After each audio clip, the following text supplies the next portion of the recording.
Theresa May actually wrote a letter to Jeremy Corbyn this afternoon about that snub for her cross-party efforts, and she told him that the demand he was making before he could enter talks was impossible. She said it was impossible to rule out no deal. And extraordinarily, that comes on the day that we've had hard evidence that the Chancellor, Philip Hammond, told business people in a conference call this week that actually it was possible to rule out no deal. And there was a vote coming up in the House of Commons, we now know, on the 29th of January, when that process could actually be kicked off. So tensions there, and tensions as well, I think, in the talks as they've been proceeding through the last 24 hours. Theresa May talking to leaders of other parties, people from other parties, but also people from her own party. And I talked to many people who went to see her in the last night and today, and some of them were saying that there's a sense that she's sitting there, sometimes between two people pulling her in different directions. A chief whip, perhaps, who still wants to explore trying to make sure that she can get a majority for her Brexit deal from her own party and the DUP. Maybe just a few Labour MPs added on. On the other side, a chief of staff who maybe leans in a bit more to those cabinet ministers who really do want to reach out across the party divide. Theresa May sitting in the middle. Sometimes some of these people said, not all of them, but some of them said a little quietly, others sort of steering the conversation a bit. One of them actually said she really did look, not surprisingly perhaps, very, very tired. Some who went to other meetings with ministers like Michael Gove and David Lidington, people from other parties, they said they sensed a bit more of a sense of genuine outreach. But this is a project, the Cross-Party Talks initiative, that is very much in its early days, its first 24 hours. So it's very hard to know how it will go. Running late for all-party talks. Critics say far too late. Sadly, this is happening 2.5 years too late. The Green Party, the Liberal Democrats, Nationalists, and some Labour MPs. We want to see if the government is actually listening, is actually prepared to make some changes. We have had talks with David Lidington, and they were wide-ranging, and we have agreed that we will meet again. We'll meet again if necessary. There's wariness only added to when the opposition parties spot familiar Tory faces walking past them for conversations of their own with the Prime Minister. There was a contingent of ERG people, David Davis, Ian Duncan Smith and others going in. She's not going to come up with a deal that they'll welcome and you'll welcome, is she? Well, that's impossible, isn't it? I mean, and this is the challenge that the government... And, which way are they leaning?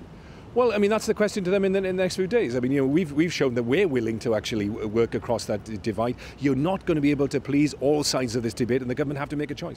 Ditch the red lines and get... Jeremy Corbyn refused the invitation to talks and went to the Tory-held marginal seat of Hastings instead to explain why. Last night's offer of talks with party leaders turned out to be simply a stunt, not a serious attempt to engage with a new reality that is needed.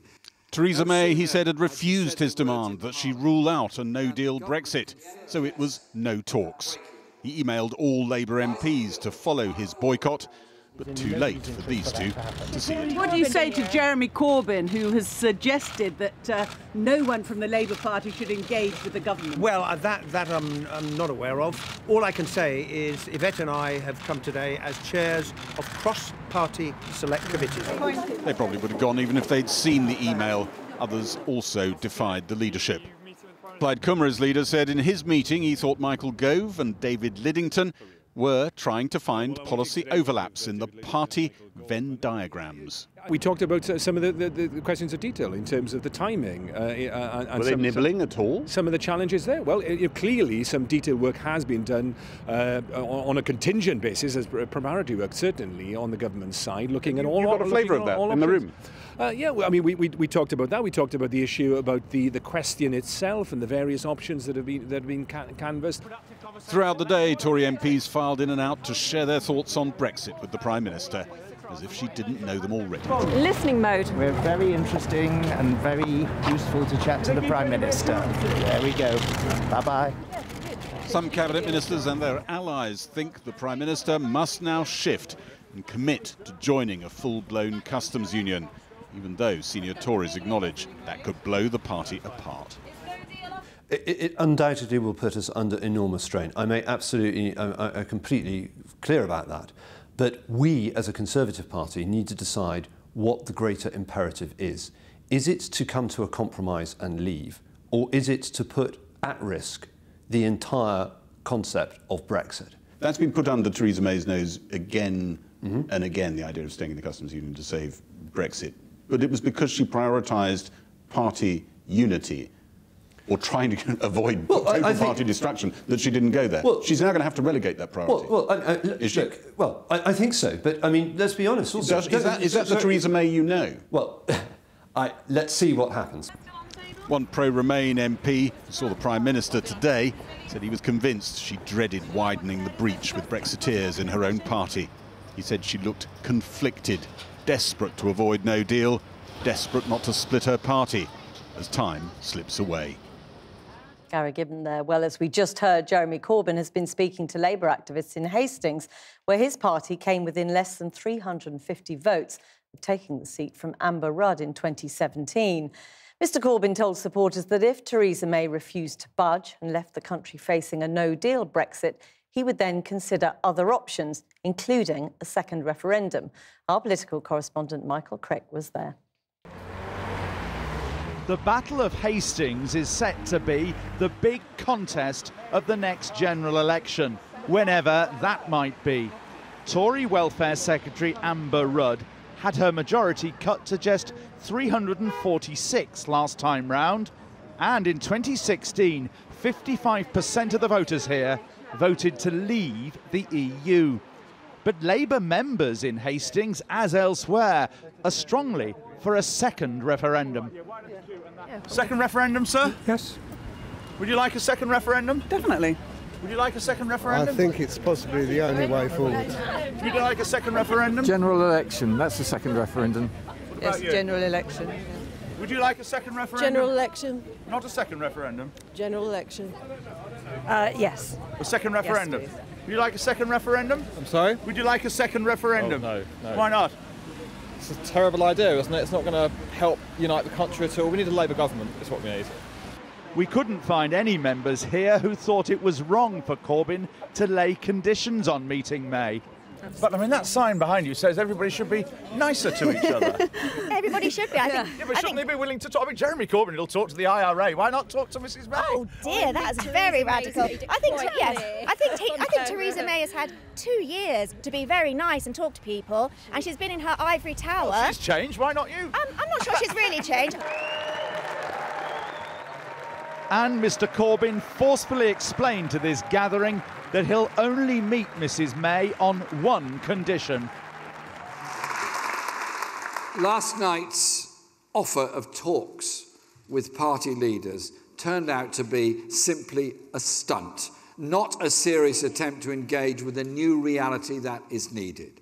So I say to the Prime Minister again, I'm quite happy to talk, but the starting point for any talks about Brexit must be that the threat of a disastrous no-deal outcome is ruled out, taken off the table. And Corbyn cheered his audience further by suggesting he is moving towards the idea of a new referendum. But if the government remains intransigent, if support for Labour's alternative is blocked for party advantage and the country is facing the potential disaster of no deal, our duty will then be to look at other options which we've set out in our conference motion, including that of a public vote. If Labour doesn't go for a new referendum, some members here are threatening to leave. Do you think people would leave the party over him? Some people might, yes. You? I would consider leaving the party, yes, because I elected him with the hope that he would keep us in the EU. Yeah. Today's Labour rally in Hastings had the feel of being the general election launch that never quite was. Keeping his party together over Brexit won't be easy for Jeremy Corbyn. And if he does respond to the PM's renewed invitation tonight for talks, the Labour leader may have to reveal more about where he and his party really stand on Brexit. Well, the former Labour Prime Minister Gordon Brown is calling for Parliament to extend Article 50 by a year, quoting a new poll which shows 2/3 of the British public feel they're being ignored and cut out of major decisions. In a speech tonight in Edinburgh, he says the country is so divided it's putting long-term unity and cohesion at threat. So what's his solution? Our Scotland correspondent Kieran Jenkins spoke to him a short time ago. So, Mr Brown, your way out of this mess is to extend Article 50 by 12 months, is it? Yes, look, Parliament is deadlocked. The country is totally divided. The distrust between the political class and the people is at its worst ever. And so I want to bring the people back into the process, but in a way that allows them to give their views on the detailed and quite complex issues of Brexit in regional assemblies round the country. But to do that, you've got to extend Article 50 to let the process work its way through. And if people say that causes uncertainty, I say in return, we're going to have uncertainty anyway. And at the end of that process, if there's a change, we have a second referendum. Well, I would say this, at the end of the process of consultation, you report back to Parliament. They cannot contract out the responsibility for making the final decisions.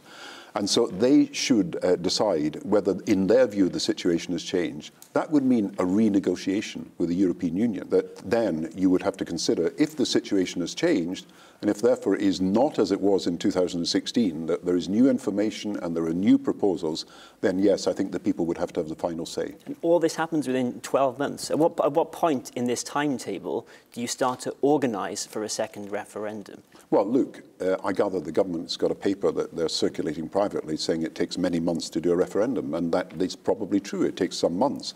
A year. But we have got 14 months from now, if we extend for a year. You'll need the support of the Labour Party, presumably, to make this happen. Have you discussed this with Jeremy Corbyn? I've discussed it with members of the Labour leadership. Jeremy Corbyn? And I've talked to people very close to Jeremy Corbyn in the last day, in fact, today. And I'm very certain that this is going to be taken seriously by the Labour Party. Can I ask you just briefly about the here and now? Should Jeremy Corbyn talk to Theresa May without setting preconditions? Well, I think Jeremy Corbyn wants to talk to Theresa May, but he also wants her to rule out a no deal. It's not really a difficult thing for her to do. A no-deal option would be a disaster for the country. And you're content with a second referendum on the EU issue. Are you content, therefore, with a second referendum on the Scottish independence issue? Look, we've reached a deadlock in the question of the European Union. Parliament cannot decide. That is not the same as what has happened in Scotland. My process does not start with a referendum. And it may not end with a referendum if you do not decide on the basis of consultation that the situation has changed. But it leaves open the question of putting this to the people to get a final answer on the issue. I've always said that I think there will be another referendum. I don't quite know what timing it will be to get to there, but I think in the end this is going to have to be resolved by the people of our country. Former Prime Minister Gordon Brown there. Well, ministers have now issued a formal notice calling up British Army reservists to help cope with the impact of a no-deal Brexit. With around 350 troops due to be deployed and more than 3,000 others on standby. And while the political impasse continues in Westminster, businesses are having to step up plans for the worst-case scenario, as our business editor, Siobhan Kennedy, reports. Putting food on the table, delivering to millions of Britons every single day. But with the government refusing to take a no deal off the table, stockpiling at this massive distribution firm is already in full swing. While businesses like this are desperate for the government to avoid a no deal, for planning purposes after this week, they're assuming it will happen. And with just 10 weeks before Britain leaves the EU, they're stepping up their contingency plans. For this company, that means stockpiling every single product you see here more than twice over in 2 new giant storage facilities. And that costs millions of pounds and countless wasted man hours. This giant warehouse, one of 23 run by Bidfoods, one of the UK's biggest food distributors, delivering everything from tea to table sauces to tinned soup. But to ensure the thousands of schools, hotels, hospitals and restaurants continue to get food beyond the 29th of March, they've had to put their foot to the floor. We're planning for a no deal. To do that, we've had to secure additional warehousing, over 7,500 additional pallet spaces we've had to secure. That's a sunk cost to us. We can't get that back. That's hundreds of thousands of pounds. And we've got a schedule of deliveries of those products coming in over the next 3 months, which we've had to start taking in because we can't leave it all until the last minute like the government seems to be doing. If we have to go all the way through to the end of March, then it will cost us millions of pounds. About a third of the 15,000 products they hold here are imported from Europe, which means higher costs for everyday items if we crash out of Europe and automatically switch to WTO rules.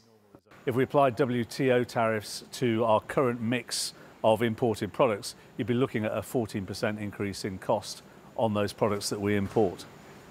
And who's going to pay for that? Well, that pain will be spread across everybody, I think. So the manufacturers will bear some, we will bear some, our customers will probably have to bear some, but ultimately the consumer will see that reflected in higher prices. It wasn't long ago that talk like that was dismissed as Project Fear, but today the government was also ratcheting up contingency plans, with 350 standby troops called up as part of no-deal preparations. And in France, the Prime Minister said 50 million euros had been set aside to ready its ports and airports for an inamicable split with the UK. The first product is sriracha chili chicken chopsticks. It's a frozen product. With everyone now looking to secure the future, at Bid Foods they were tasting food for Christmas 2019. Making decisions together, unlike our politicians, the boss says, 11 months before the event.